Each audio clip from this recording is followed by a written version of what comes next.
Hi guys, and welcome back to Is It Worth It Reviews. Today we are talking about a device coming from Gustard's daughter brand called Audalytic, and the device model is AH90, and this is like a 3-in-1 deal. It is a DAC. It has all the digital inputs that you would expect from a DAC, including USB, optical, and coaxial, actually 2 coaxials. But it also has streaming capabilities with Ethernet port on the back. But to be really precise, this is not a fully fledged streamer, it's an audio renderer, meaning that you do not have any software on board, there is no file management or anything of that sort.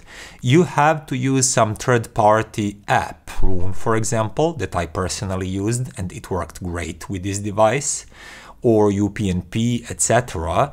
And you organize your files, streaming services, and so on that external app, and you just connect over the network to this device as a bridge. And as we come to expect these days, we have both single-ended analog outputs and balanced ones. In the front, you can also see headphone outputs, because this unit has an integrated headphone amplifier, and it's quite powerful. It's not an afterthought either. And I'll put those numbers on the screen. What else can I say about this device? Oh yeah, it uses AKM DAC chip and a flagship one also. We can see lately that this chip have been used around $500 price point. And the XMOS chip is also the fastest, most powerful one, and you have the support for all the high resolution files, PCM, DSD, etc. But the DAC chip is only a part of the puzzle.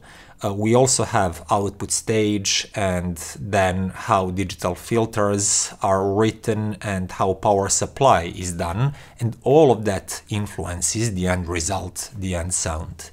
One interesting thing on that topic is about the power supply.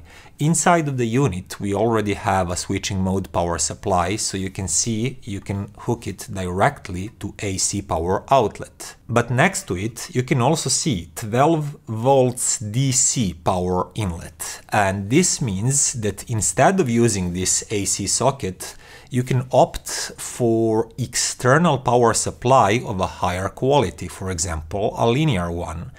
And personally, I didn't test this unit with a linear power supply. I only have hifi iPower-X that is 12 volts and suitable for this device, but it died on me just few days before I got this unit. Yeah, iPower-X, just 2 months out of warranty, had some swollen capacitors. I will change that, I'll make it run again, but for AH90 I didn't have a suitable 12 volts low noise power supply to test. That said, if experience taught me anything, that's that every DAC, every streamer, when it's fed with a better, higher quality, lower noise power supply, it performs better. It has darker, calmer background, just slightly more natural tonality, and more detail retrieval. And even though I didn't try that myself, I'm sure that AH90 would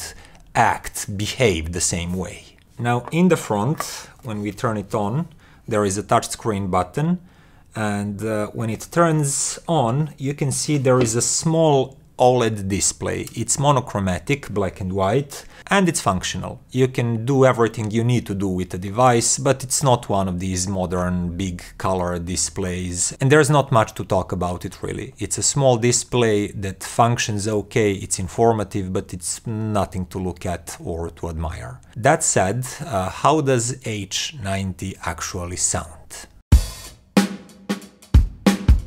AH90 sound reminds me a lot of some older Gustards that I tested on this channel, for example Gustard X18. That means that the sound is really clean, crisp, highly focused, precise, and has dark background. Detail retrieval is great, the pinpointing is great, separation is fantastic, but when it comes to tonality, it's on a slightly leaner, more factual side of things. There is no warmth to talk about here, and the tone timbre itself is not that rich. So if you were expecting some sort of soft, smooth, velvety sound because there is an AKM chip on board, you would be a little bit surprised, because AH90 sounds as you would expect from a stereotypical Sabre DAC to sound. Energetic, focused, precise, snappy, lively, speedy, but there's nothing exceptionally soft or velvety in its sound, in my opinion. Just one thing that I have to say here. Don't get me wrong, that snappiness and precision and highly focused sound doesn't mean that it sounds harsh, negatively edgy or annoying in any form. Actually, this is a pretty cultured sound, just like X18 was. It has that focused, clear, slightly lean tonality, but it does sound coherent and smooth in time domain. I never felt it's edgy or rough or just scratching my ears in any way. And that's good, and it shows that Audalytic is not some new and inexperienced thing on the market, but it's actually backed by those experienced Gustard engineers that know how to make a DAC sound good. And then when we talk about sound staging, the sound stage is moderately wide, but it has pretty decent perception of depth. And I think that a really clear and dark background adds to that. Because of that, tones, vocals and instruments, they pop out nicely, they are separated and layered nicely. And in general, just arrangement and pinpointing of stuff in that moderately sized soundstage is pretty good too. And when I started comparing AH90 used only as a DAC, I concluded that it's roughly on the same level as SMSL SU9 Pro and Ultra here and Topping E70 Velvet. But all of these SMSLs and toppings are slightly warmer and fuller sounding when it comes to tonality. Whereas, as I said, AH90 follows more of that precise, clean and slightly lean tonality of Gustard X18 or Matrix Mini i4, for example, or Eversolo DAC Z8. That's that philosophy of sound. And if you follow my channel regularly, you probably know that I do prefer slightly fuller bodied tonality, slightly richer tone timbre, especially in the mid-range and lower mid-range upper bass. And because of that, I did prefer SU9 Ultra to AH90 only as a DAC, if I used those USB coaxial optical inputs. But the thing is that AH90 is not only a DAC, it also has a headphone amplifier.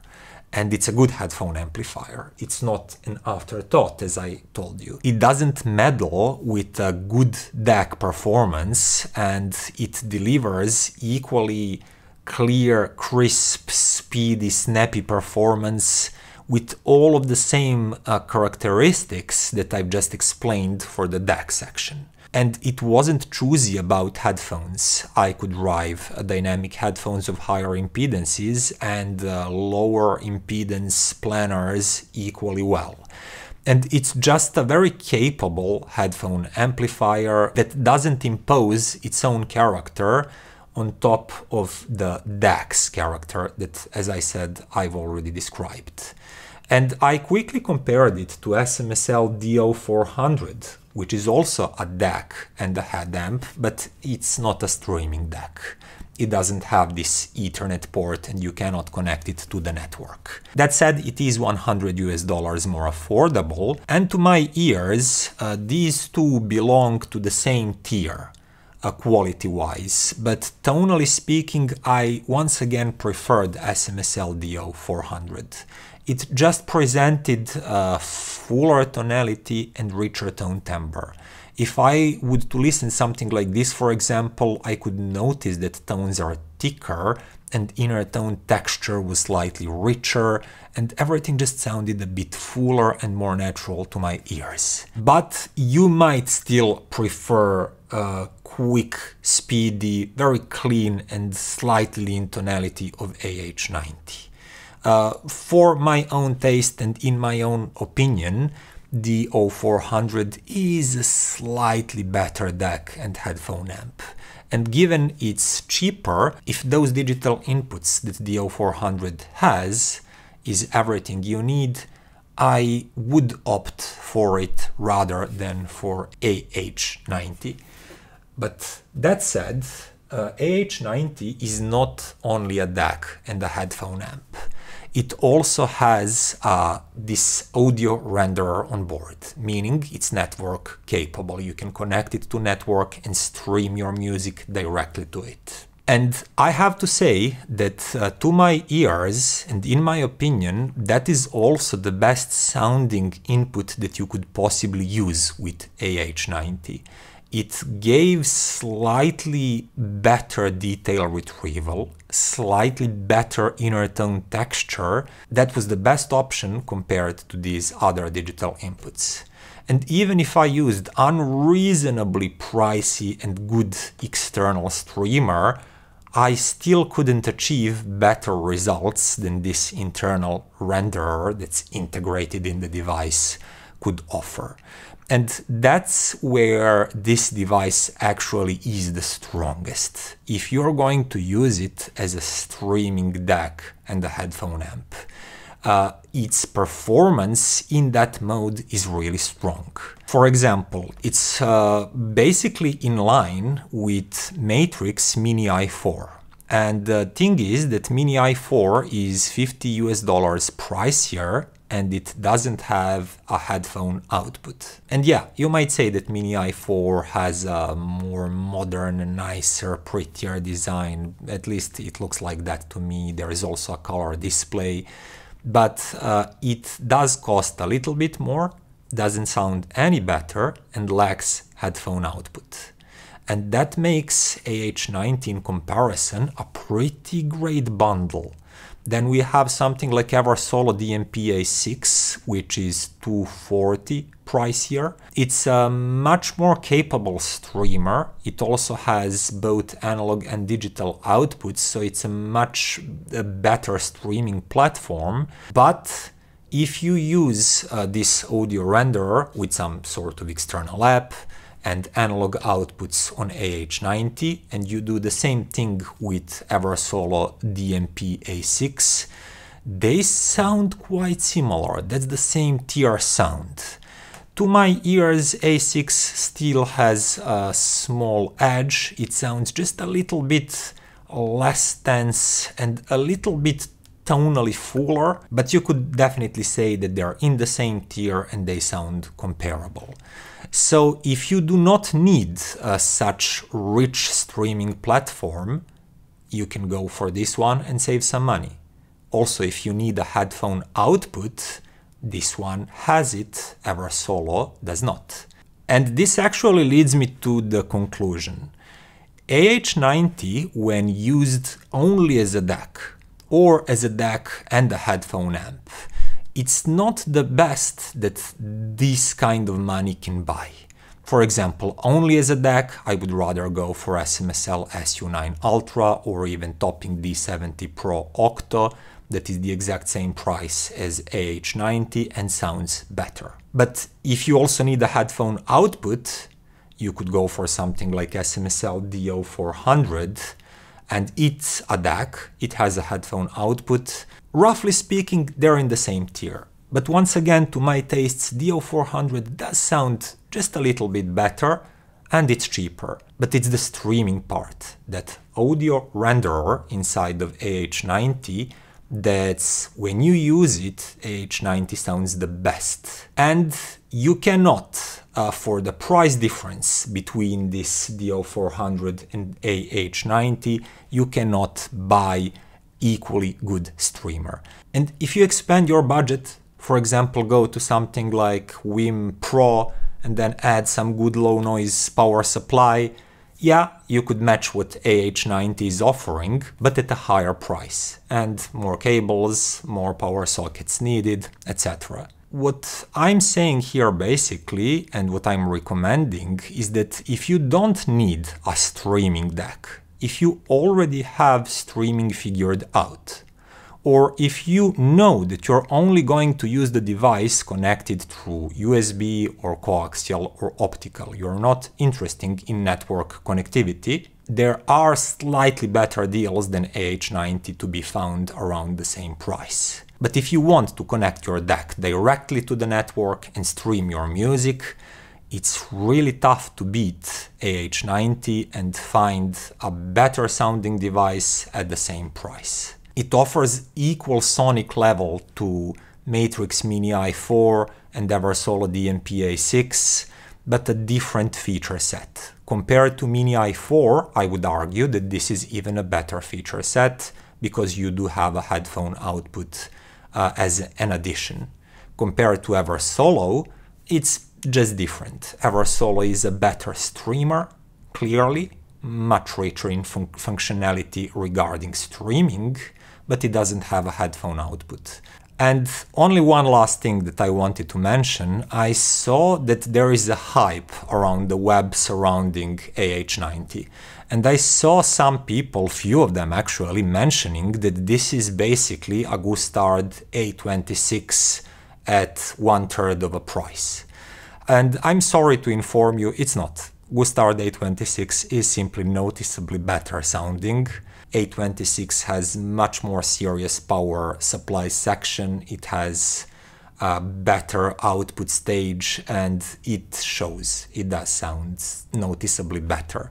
But that doesn't deduct anything from AH90. That hype train that's not justified is not its own fault. On its own, for $600 US, it's a great bundle of features and sonic qualities, especially if you like this kind of tonality that is shared, for example, with Gustard X18, Matrix Mini i4, Eversolo DACs like Z8 and DMP-A6 DAC section. Also, if you like that kind of sound signature and you're after a streaming DAC head amp, this one is as good as it gets at this price.